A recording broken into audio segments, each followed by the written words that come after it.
Assalamualaikum warahmatullahi wabarakatuh. Saya Said Nur Rahman, NIM 811141924. Di sini saya akan menerangkan tentang penyelesaian sengketa hukum internasional untuk memenuhi tugas UAS yang telah diberikan oleh Bapak Ridwan. Ada beberapa poin yang akan saya sampaikan dalam penyelesaian sengketa hukum internasional. Yang pertama yaitu prinsip umum penyelesaian sengketa internasional. Setiap negara akan menyelesaikan sebuah sengketa melalui perdamaian agar keamanan dan ketertiban di dunia dapat tercapai.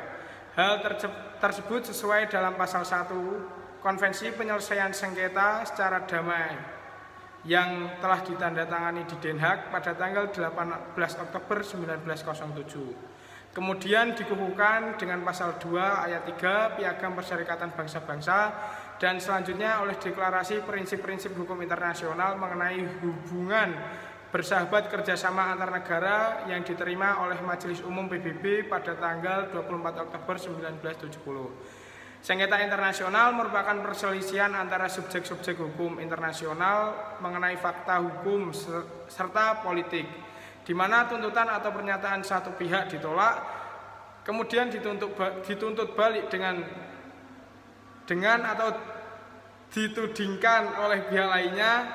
Sengketa internasional juga mencakup kasus-kasus dalam lingkup pengaturan internasional seperti negara dengan individu, negara dengan badan korporasi, serta negara dengan badan-badan bukan negara pihak lain.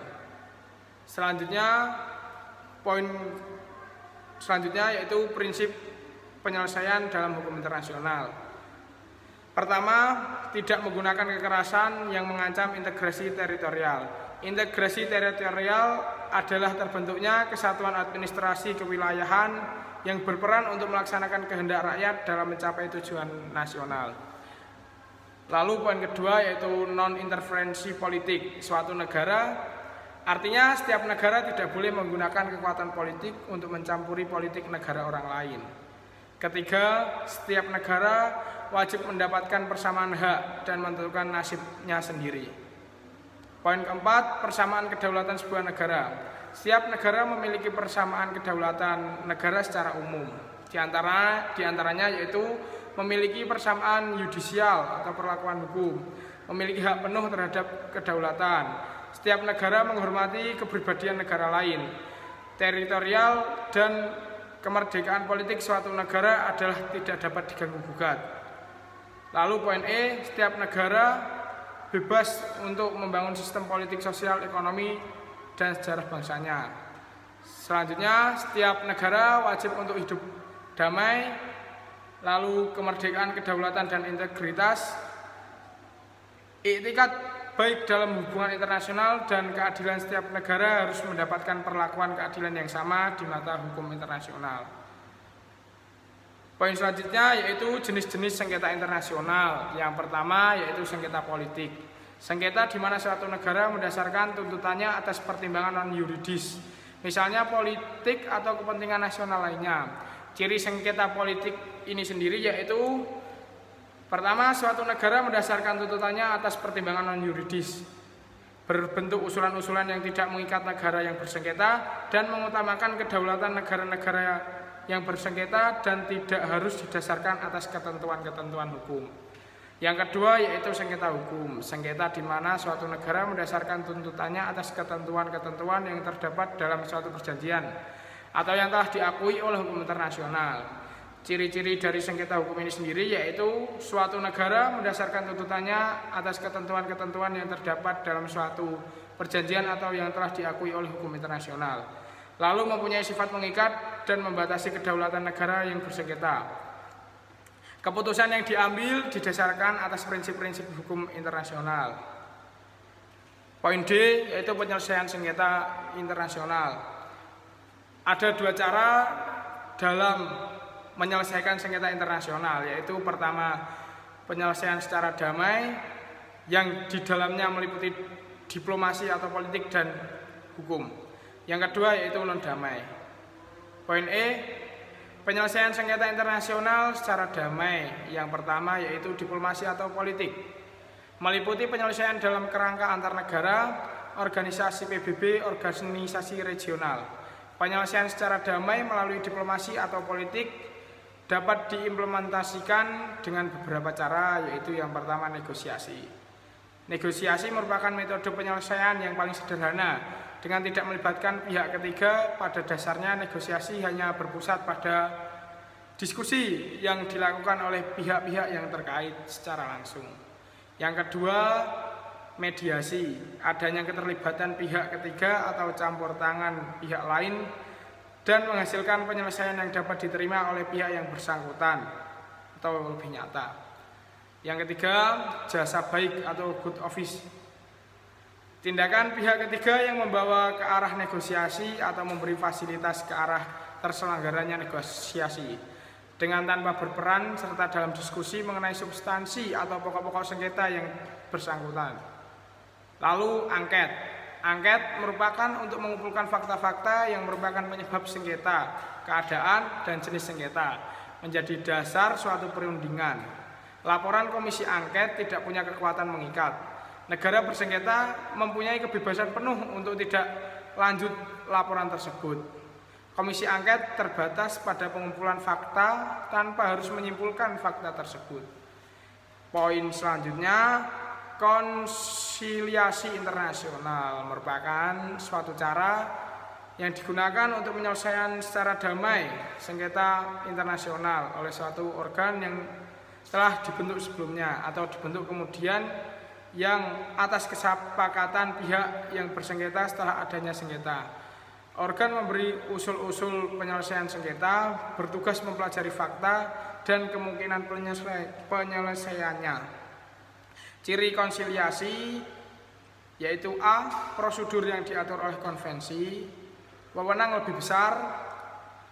Komisi konsiliasi adalah komisi tetap setelah berlakunya konvensi.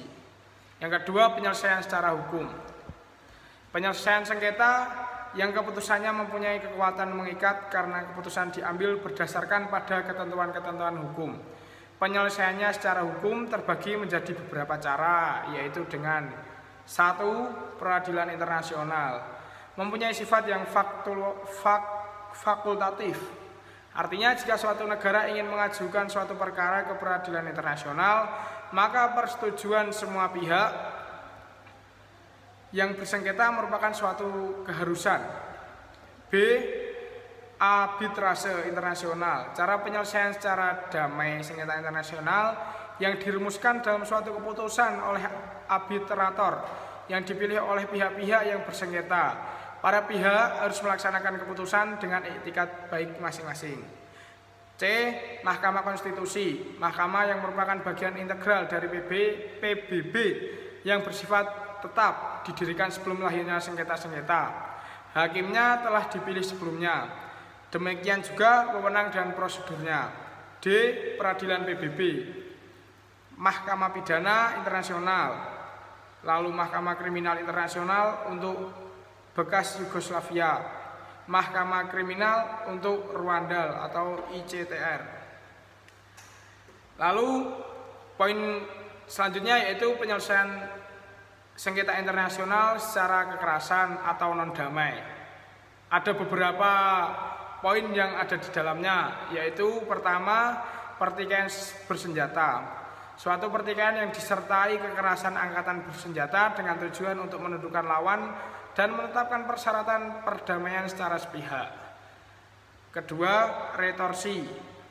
Retorsi yaitu pembalasan yang dilakukan oleh suatu negara terhadap tindakan yang tidak pantas dari negara lain. Perbuatan retorsi adalah sah, namun caranya tidak bersahabat. C. Respirasi. Pembalasan yang dilakukan oleh suatu negara terhadap tindakan yang melanggar hukum dari negara lawan dalam suatu sengketa. Respirasi biasanya dilakukan pada masa damai. Contohnya pemboikotan barang, embargo dan unjuk kekuatan atau show of force. Poin D yaitu blokade damai. Pengumpulan wilayah yang bertujuan untuk memutuskan hubungan wilayah itu dengan pihak luar.